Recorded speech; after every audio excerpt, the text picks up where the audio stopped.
were legitimate points last night where I just flat out didn't think I was going to make it.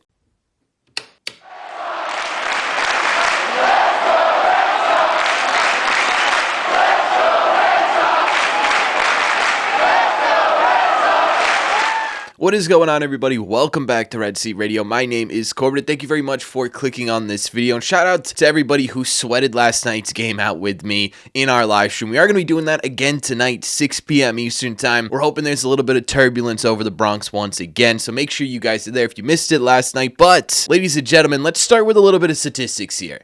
Since the inception of the Wild Card series instead of the Wild Card game, back in 2022, there have been 12 different series played. In those 12 series, the person who wins the first game has won every single one of them. Now, some of them in 3, most of them in 2, but that's a really interesting statistic to look at. Now, I'm a very superstitious man, right? There's a reason why I was wearing a Wally the Green Monster helmet for over half the game last night, right? But I don't want to jinx the Boston Red Sox, but I do think it's important to see these statistics on paper because it just goes to show you how important last night's game was for the Boston Red Sox, right? That was essentially a must-win ball game, and they came out and they absolutely dominated. Specifically, Garrett Crochet absolutely dominated. I mean, that guy last night was unbelievable. He was superhuman. He was inhuman. He was a superhero last night on the mound for the Boston Red Sox. I never got to see Pedro Martinez in his prime, at least consciously, so I never saw prime Pedro Martinez. Last night,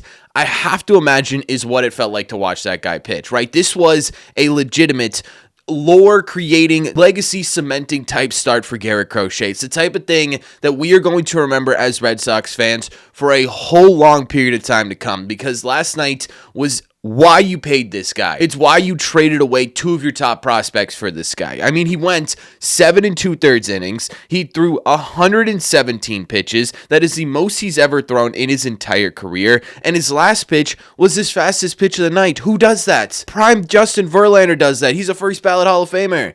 That's the type of stuff we're talking about from Garrett Crochet last night. Anyways, going 7 2/3 innings, he allowed just 4 hits total. Was the only run he had came off of an Anthony Volpe solo shot. He did not walk a single batter, which to me is unbelievably impressive, and he struck out 11 batters, right? That is ace caliber stuff. That is war pig caliber stuff. Superstar, MVP, Cy Young type performances, right? That's what you get this guy in here to do, and that's exactly what he did last night.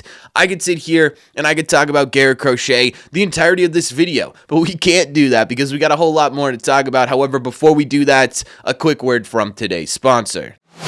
And of course, today's sponsor is DraftKings, and they have an absolutely fantastic offer for you right now on DraftKings. New customers who sign up using code REDSEAT and bet $5. If that bet hits, get $200 in bonus bet instantly. You can then stay in the action and use your bonus bets on DraftKings single game parlays at your shot at an even bigger payout. To take advantage of this fantastic offer, all you have to do is use code REDSEAT when you're signing up. Again, fantastic offer, code REDSEAT. Thank you to DraftKings for sponsoring this episode. Please don't forget to gamble responsibly. DraftKings, the crown is yours. Let's get back to the video.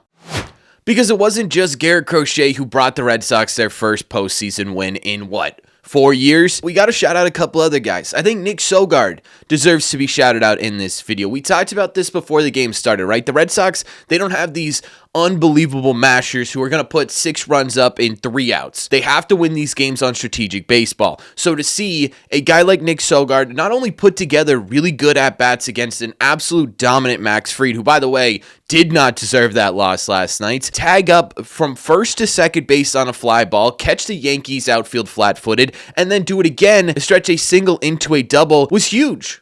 Right? There's a big reason why you were able to manufacture these runs, and Nick Sogard was a major part of that. I've been a Nick Sogard truther basically for 2 years now, and he's just one of those players that does everything well, right? He's not going to stand out on a stat page on anything, but he could do everything fairly well, and I think we're seeing the beginnings of really Nick Sogard cementing himself in this postseason, hopefully for the Boston Red Sox. But Nick Sogard does not matter unless you have Masataka Yoshida, and Masa, This is my formal apology, right? A couple of weeks ago, we made a video where I was like, look, bench this guy, DFA this guy, find a way to trade this guy, right? You can't have him on this team anymore, and a lot of you guys agreed with me. I apologize, Masa. I was not familiar with your game, I guess. He heated up in the back, 2 weeks of the season, the last week of the season, and then he comes in, first AB of the night, hasn't seen a pitch the entirety of the game, hits the first pitch directly back up the middle, a 95-mile-an-hour fastball outside of the zone, back up the middle, gives the Red Sox 2 runs. I mean, again, this is what we're talking about, right? This is the beauty of October baseball. A lot of the times, it's not the dude that you pay $60 million or $200 or $400 million. A lot of the time, it's these guys.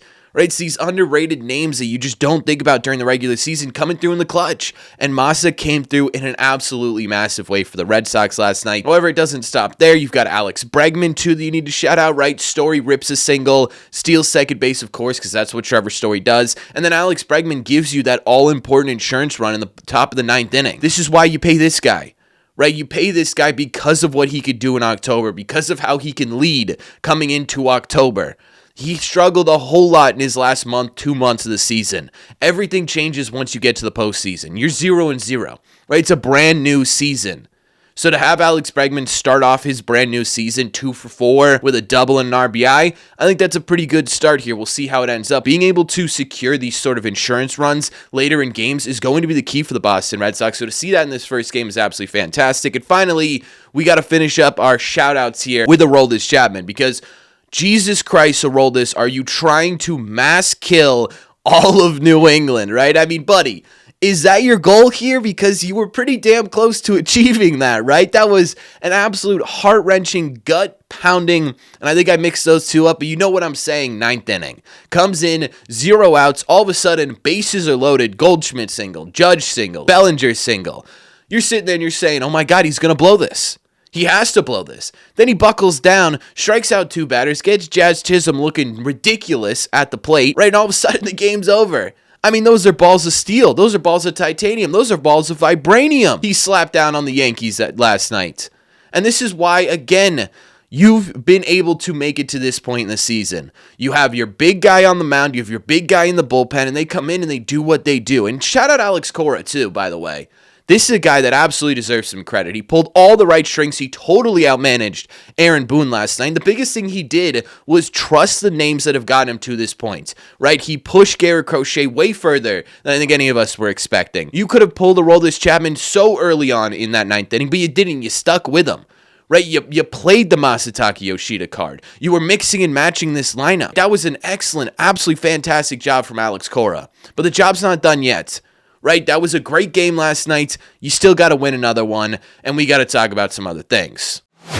Outside of just simply what happened in the game last night, we did get a pretty big update on Giolito in terms of his injury, and it's simply that he's not going to be playing in October. Last night, he talked to the media and said that while there was no structural damage to his elbow, which is fantastic, unfortunately, there is flexor irritation and a bone issue that's going to require a whole bunch of rest. Alex Cora confirming that effectively, this is going to put him out of the postseason entirely. Honestly, kind of a big blow to the Red Sox, right? You sit there and going into this series and really going into the postseason in general, you were already sitting there saying, well, wait a second, how are the Red Sox going to piece together their rotation, right? If they can make it out of this wild card series, you got Bayo, you got Crochet, which is great. You're going to throw Conley early, most likely, into an absolutely gigantic role with 3 or 4 starts in his entire major league career. You're going to thrust Kyle Harrison into a pretty big role with 2, 3 starts with the Red Sox, one of them not very good, right? Kind of being all over the place. Those are 2 guys who are going to be forced to step up here. All of a sudden, you're sitting there saying, okay, if you can get past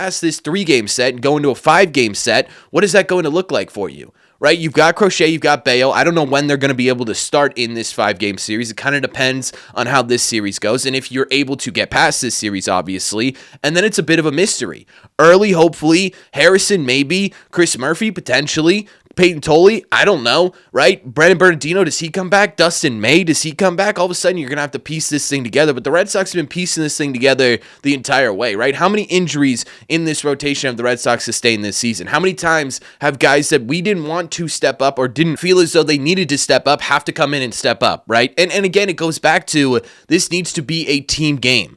right? The postseason and the Red Sox specifically are only going to win games if their entire team is there and ready to play. It's the same thing with the bullpen. It's the same thing with the rotation. And that's the only way we can look at it. Because if we sit here and doom and gloom about it, we're not going to have time to enjoy these games. But this is a problem not for right now, but for later, right? We don't even have to worry about Lucas Giolito's injury until you make it past the New York Yankees, or if you make it past the New York Yankees. So that's what we should be focusing on right now. And the Red Sox got a game to play tonight, with a chance to end this series right here, right now, which is absolutely what the Red Sox are trying to do. The Red Sox are turning to Brayan Bello, who's been pretty good for the Red Sox this season. And by pretty good, I mean an absolute certified number 2 starter. It's a 3.35 ERA. It's a 4.19 FIP, a 1.236 WHIP, and a 123 ERA plus. However, as we all know, he totally fell apart in September, right? That ERA was well up past 5. It was closer to 6 during the entire month of September. He went from, okay, he's going to give us